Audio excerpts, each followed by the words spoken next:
Thunder Rose by Jardine Nolan. Illustrated by Kadir Nelson.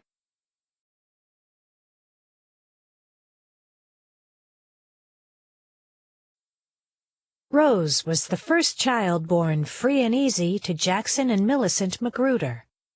I recall most vividly the night she came into this world. Hailing rain, flashing lightning, and booming thunder pounded the door, inviting themselves in for the blessed event. Taking in her first breath of life, the infant did not cry out. Rather, she sat up and looked around. She took hold of that lightning, rolled it into a ball, and set it above her shoulder, while the thunder echoed out over the other. They say this just accentuated the fact that the child had the power of thunder and lightning coursing through her veins. "She's going to grow up to be good and strong, all right," Doc Holliday said. The child turned to the good doctor with a thoughtful glance and replied, "I reckon I will want to do more than that, thank you very kindly." Shifting her gaze to the two loving lights shining on her, which were her ma and pa, she remarked, "Much obliged to you both for this chance to make my way in the world." Then she announced to no one in particular, "I am right partial to the name Rose."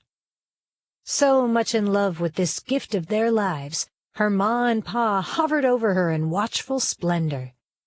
Overcome with that love, they lifted their voices in song, an old song and a melody so sweet and true, a lullaby passed down from the ages, echoing since the beginning of time.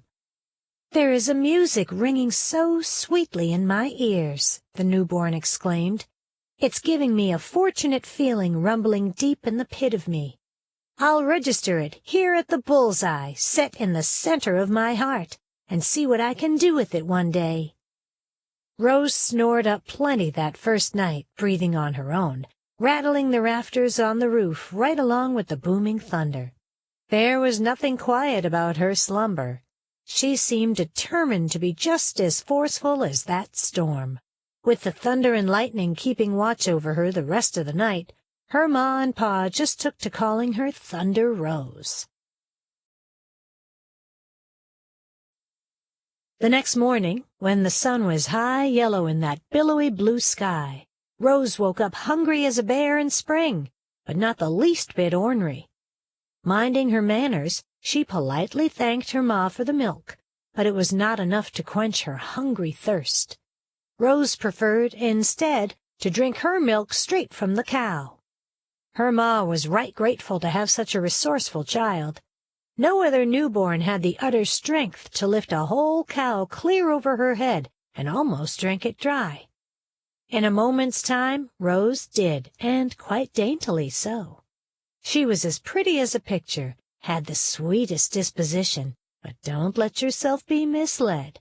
That child was full of lightning and thunder.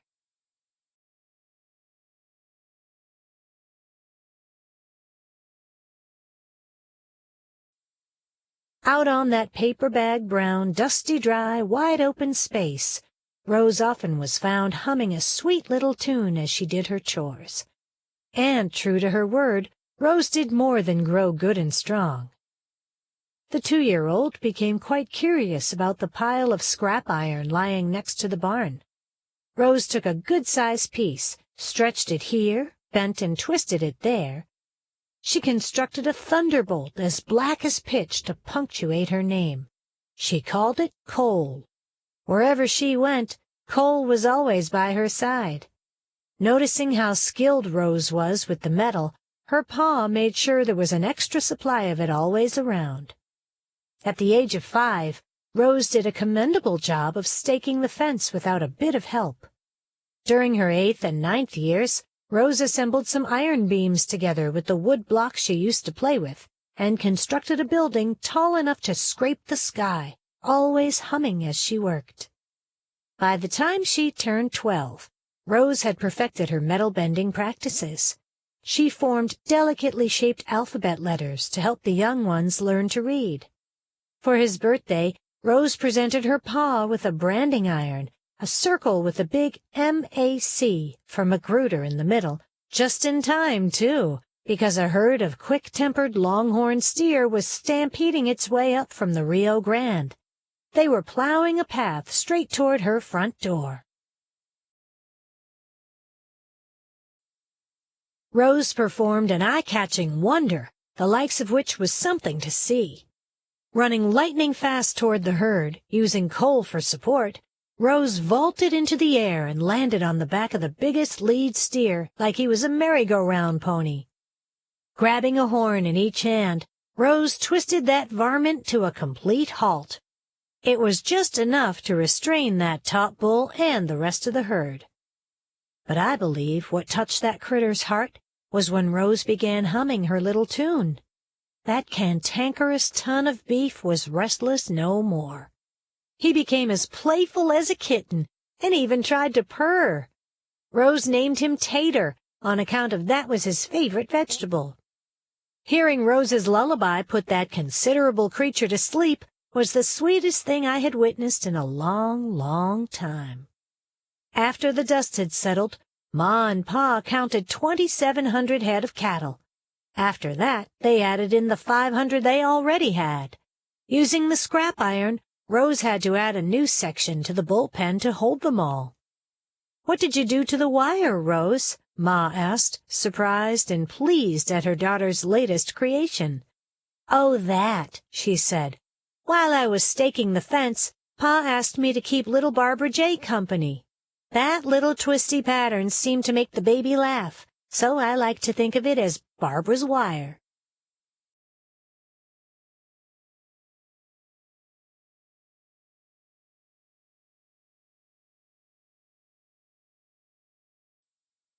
"That was right clever of you to be so entertaining to the little one like that," her ma said. Rose just blushed. Over the years, that twisty wire caught on, and folks just called it barbed wire. Rose and her pa spent the whole next day sorting the animals that had not been branded. "One day soon, before the cold weather gets in," she told her pa, "I'll have to get this herd up to the Chisholm Trail and to market in Abilene. I suspect Tater is the right kind of horse for the long drive northward." On Rose's first trip to Abilene, while right outside of Caldwell, that irascible, full of outrage and ire outlaw, Jesse Baines, and his gang of desperadoes tried to rustle that herd away from Rose. Using the spare metal rods she always carried with her, Rose lassoed those hot-tempered hooligans up good and tight. She dropped them all off to jail, tied up in a nice, neat iron bow. It wasn't any trouble at all, she told Sheriff Weaver. Somebody had to put a stop to their thieving ways. But that wasn't the only thieving going on. The mighty sun was draining the moisture out of every living thing it touched.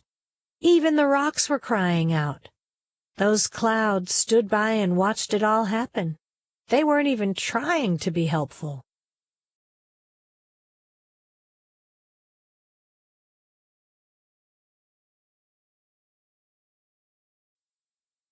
Why, the air had turned so dry and sour, time seemed to all but stand still, and there was not a drop of water in sight.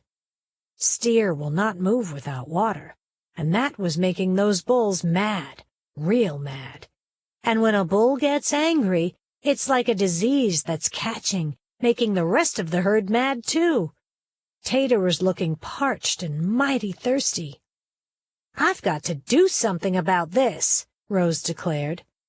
Stretching out several iron rods lasso fashion, then launching Cole high in the air, Rose hoped she could get the heavens to yield forth. She caught hold of a mass of clouds and squeezed them hard, real hard, all the while humming her song. Gentle rain began to fall, but anyone looking could see there was not enough moisture to refresh 2 ants, let alone a herd of wild cows. Suddenly, a rotating column of air came whirling and swirling around, picking up everything in its path. It sneaked up on Rose. "Whoa there! Now just hold on a minute," Rose called out to the storm. Tater was helpless to do anything about that sort of wind. Those meddlesome clouds caused it. They didn't take kindly to someone telling them what to do, and they were set on creating a riotous rampage all on their own. Oh, this riled Rose so much, she became the only two-legged tempest to walk the western plains. "You don't know who you're foolin' with," Rose called out to the storm. Her eyes flashed lightning. She bit down and gnashed thunder from her teeth. I don't know why anyone would want to mess with a pretty young woman who had the power of thunder and lightning coursing through her veins. But pity for them, the clouds did. Rose reached for her iron rod, but there was only one piece left. She did not know which way to turn. She knew coal alone was not enough to do the job right.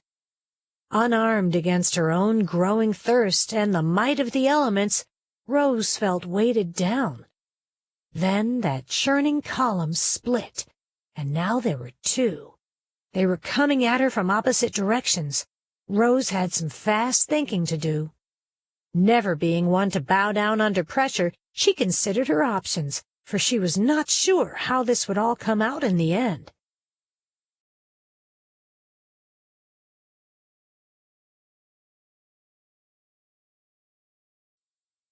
"Is this the fork in the road with which I have my final supper? Will this be my first and my last ride of the roundup?" she queried herself in the depths of her heart. Her contemplations brought her little relief as she witnessed the merciless, the cataclysmic efforts of a windstorm bent on her disaster. Then the winds joined hands and cranked and churned a path heading straight toward her. Calmly, Rose spoke out loud to the storm as she stood alone to face the wrack and ruin, the multiplying devastation. "I could ride at least one of you out to the end of time, but I've got this fortunate feeling rumbling deep in the pit of me, and I see what I am to do with it this day," Rose said, smiling. The winds belted at a rumbling pitch. Rose squarely faced that storm. "Come and join me, winds!" She opened her arms wide as if to embrace the torrent. She opened her mouth as if she were planning to take a good long drink. But from deep inside her, she heard a melody so real and sweet and true, and when she lifted her heart, she unleashed her song of thunder. It was a sight to see. Rose making thunder and lightning rise and fall to the ground at her command, at the sound of her song. Oh, how her voice rang out, so clear and real and true. It rang from the mountain tops. It filled up the valleys. It flowed like a healing river in the breathing air around her. Those tornadoes, calmed by her song, stopped their churning masses and raged no more. And, gentle as a baby's bath, a soft, drenching and soaking rain fell. And Rose realized that by reaching into her own heart to bring forth the music that was there, she had even touched the hearts of the clouds. The stories of Rose's amazing abilities spread like wildfire, far and wide.